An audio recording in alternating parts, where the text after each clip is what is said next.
हम्म तो last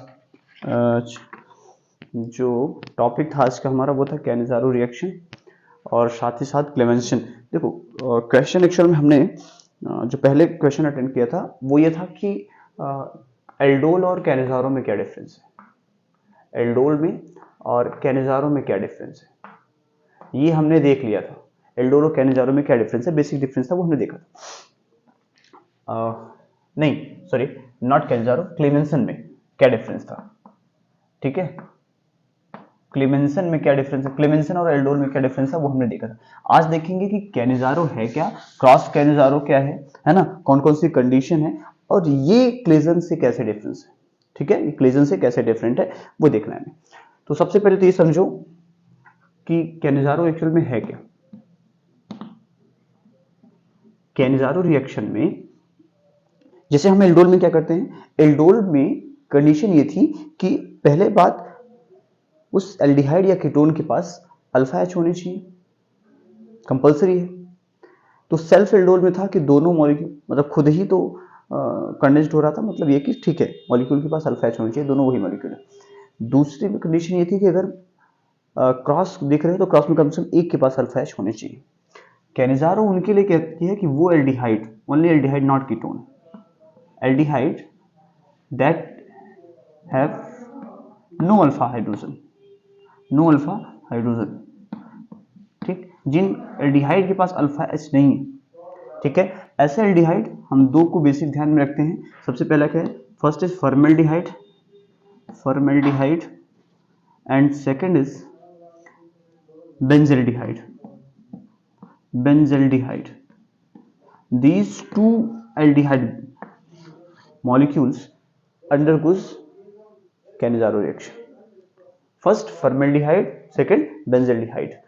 Formaldehyde aliphatic and benzaldehyde aromatic aldehyde. Formaldehyde means HCHO. There is no alpha carbon. If no alpha carbon, it means no alpha hydrogen. Here benzaldehyde is like this, CHO. So alpha carbon is this. This is alpha carbon. Alpha carbon means it has no hydrogen because this carbon complete its 4 valency like this, double bond, single bond and single bond, means all four bonds are present here. It means there is no hidden hydrogen, right. So यहाँ पे कोई hydrogen alpha नाम का नहीं है इसके पास, it means ये भी विदाउट अल्फा हाइड्रोजन है। अगर ये विदाउट अल्फा हाइड्रोजन है, इट मींस ये कि अब ये कैनिज़ारो रिएक्शन बोली जाएगी, न कि सेल्फ एल्डोल रिएक्शन कही जाएगी, ठीक है, या क्रॉस एल्डोल कंडेंसेशन कही जाएगी। क्लियर। थर्ड पॉइंट ये था कि इस रिएक्शन में कंडेंसेशन ना कहके इसको हम बोलते हैं डिस्प्रपोर्शनेशन रिएक्शन। ध्यान रखिएगा, क्या, डिस्प्रपोर्शनेशन रिएक्शन, डिस्प्रपोर्शन।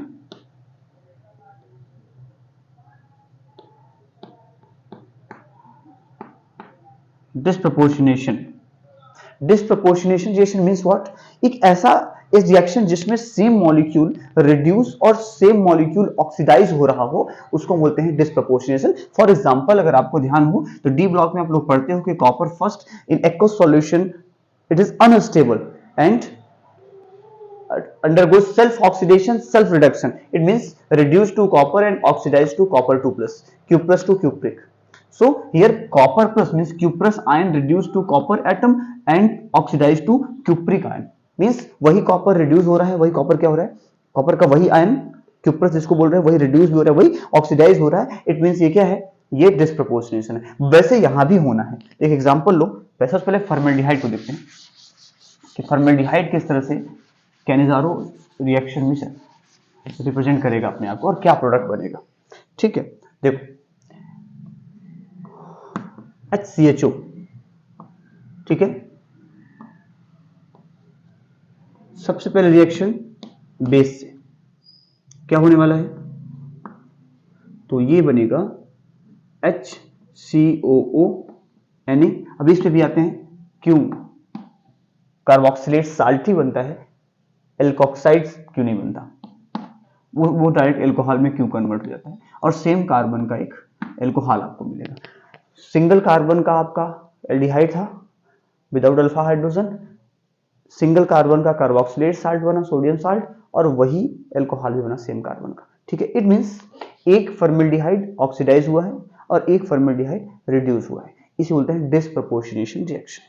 ठीक है, मैकेनिज्म देखिए, तो मैकेनिज्म में हम कैसे लिखते हैं कि formaldehyde is like this, right, HCHO, it react with strong base means hydroxide. Hydroxide is a good nucleophile and attack on the electrophilic carbon, carbonyl carbon, because it is highly electrophilic in nature. ठीक है, क्योंकि reason ये है कि ये जो alpha जो ये पाई बॉन्ड है वो पाई बॉन्ड शिफ्ट हो जाएगा लाइक दिस, तो यहाँ इलेक्ट्रॉन डेंसिटी डिक्रीज होगी और जैसे डिक्रीज होगी ये नेगेटिव चार्ज यहाँ पे अटैक कर जाएगा, तो क्या बनेगा HC negative OH and H। First mole hydroxide ion attack कर गया, सेकेंड मोल फिर से अटैक करेगा। कैसे अटैक करेगा, जैसे ही सेकेंड मोल यहाँ पे अटैक करेगा तो अब यहाँ पर वो न्यूक्लियोफाइल की तरह वर्क कर रहा था। आपको पता है कि नेगेटिव चार्ज आयन या कहिए कि हाइड्रोक्साइड आयन बहुत अच्छा बेस भी है, बहुत अच्छा न्यूक्लियोफाइल भी है। ठीक है, तो अब यहाँ पर एज अ बेस वर्क करेगा और ये इस हाइड्रोजन आयन को अब्स्ट्रैक्ट करने आ रहा है। हाइड्रोजन आयन को जैसे ही अब्स्ट्रैक्ट करेगा, यहाँ से इमिट कराएगा, तो क्या बनेगा HCO negative H and O negative. ठीक है, यहां तक बात सही। उसके बाद जस्ट अगले स्टेप में नेक्स्ट फॉर्मेल्डिहाइड मॉलिक्यूल अटैक करेगा, यानी ये अब अटैक करेगा नेक्स्ट फॉर्मेल्डिहाइड पर, ऐसे। क्या यहां तक आपको विजिबल है? ओके, तो जैसे ही वो यहां अटैक किया तो क्या होगा, अब सीधे ये वाला अपना हाइड्राइड ट्रांसफर करेगा। ध्यान रखिएगा, हाइड्राइड ट्रांसफर होगा, इसको बोलते हैं हाइड्राइड ट्रांसफर। H नेगेटिव का ट्रांसफर होगा, हाइड्राइड ट्रांसफर, यहां पे अब हाइड्राइड ट्रांसफर होगा। ठीक है, हाइड्राइड ट्रांसफर होगा मतलब ये अब अटैक करेगा H नेगेटिव के फॉर्म में इस carbonyl, this is not O, this is C, carbonyl carbon पे ये हाइड्राइड आयन ट्रांसफर होगा। और जैसे हाइड्राइड आयन ट्रांसफर होगा तो ये क्या बनेगा वो देखिए, ये तुरंत वापस रिटर्न आ जाएगा अपनी पोजीशन पे, क्योंकि यहाँ पे देखो ये उतर गया था। तो क्या बन जाएगा HC डबल बॉन्ड O और O नेगेटिव, बस इतना ही बनेगा ना। उधर क्या आया, ये क्या बन जाएगा, ये बन जाएगा H1 2 एंड 3, तो CH3 एंड O नेगेटिव। ये है एल्कोक्साइड आयन, क्या ये एल्कोक्साइड आयन, और ये है क्या फॉर्मेट आयन या क्या बोलते हैं कार्बोक्सिलेट आयन, बोलिए इसको सीधा सीधा, क्या कार्बोक्सिलेट आयन। ठीक है, मतलब ये एक कार्बोक्सिलिक साल्ट का अनायन हो गया, ये किसका हो गया कार्बोक्सिलिक एसिड का, और ये हो गया आपका एल्कोहल का। अब सवाल ये है कि ये रिएक्शन तो already water medium aqueous medium हो ही रही है, क्योंकि एक्वस NaOH लेना है आपको, तो एक्वस NaOH लेना है तो आपको पता है कि यहाँ पे क्या प्रेजेंट है, वाटर तो है ही है। अब जो वाटर है ही है एसिडिक मीडियम, तो आपने देखा बनी गई, कोई दिक्कत नहीं है। तो होना क्या है, अब सवाल यही पे क्वेश्चन बनता है कि भाई ये नहीं प्रोटोनेट होगा, ये प्रोटोनेट होकर के अल्कोहल बना लेगा, तो मैं इसको बना सकता हूँ CH3OH, बट ये जो है ये वाला कार्बोक्सिलेट आयन वो as a sodium salt present रहेगा HCOONA। अब यही क्वेश्चन यहाँ पे बन सकता है कि ऐसा क्या बात है, दोनों के पास ये भी अनायन है ये भी अनायन है ऑक्सीजनेटेड, दोनों के ऑक्सीजन पे नेगेटिव चार्ज है, फिर इसका प्रोटोनेशन सेल्फ प्रोटोनेशन हो गया। सेल्फ का मतलब कहने का मतलब उसी सॉल्यूशन के अंदर होगा, आपको कुछ नहीं करना पड़ा। लेकिन यहाँ पे क्या हुआ, यहां पर ऐसी क्या बात थी कि कार्बोक्सिलेट आयन से कार्बोक्सिलिक एसिड नहीं बना, उसका रीजन है।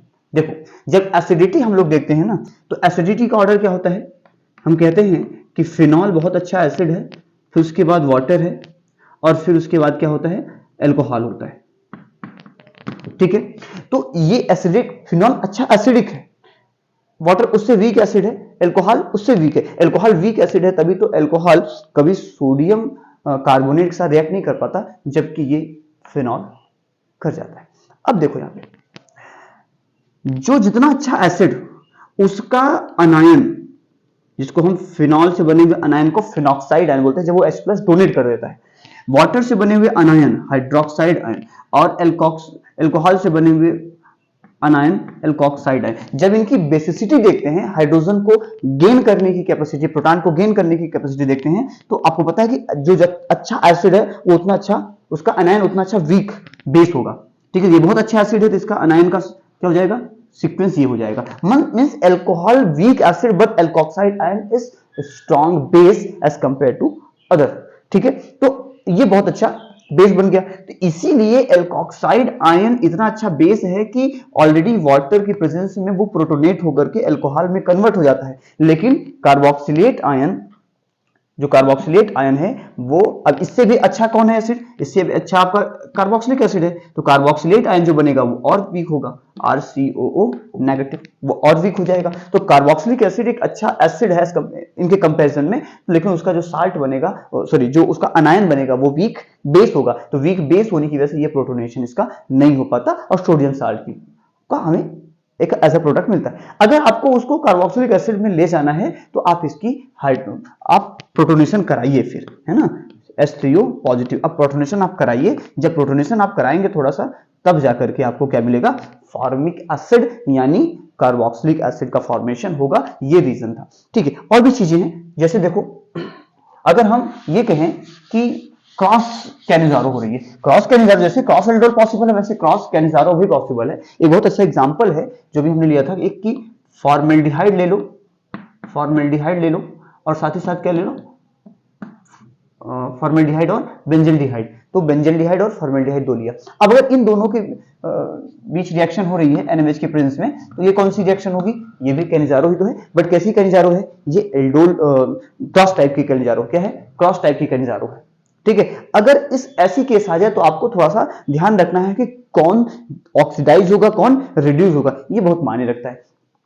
तो सुनिए, जिसका कार्बन ज्यादा इलेक्ट्रोफाइल होगा, इट मींस जिस कार्बन, जिस मॉलिक्यूल में, जिस एल्डिहाइड में, चाहे वो बेंजल्डिहाइड हो चाहे फॉर्मेल्डिहाइड, जिसके पास इलेक्ट्रॉन विड्रॉइंग ग्रुप प्रेजेंट होंगे वो अच्छा न्यूक्लियोफाइल होगा, और उसी का ऑक्सीडेशन होना है, बहुत अच्छा इलेक्ट्रोफाइल होगा। अगर मैं न्यूक्लियोफाइल यूज किया हूं तो उसको देखिएगा, अच्छा इलेक्ट्रोफाइल होगा, और उसी पर OH का अटैक होगा, वही ऑक्सीडाइज होगा, और वही फिर कार्बोक्सिलिक एसिड का भी फॉर्मेशन करेगा।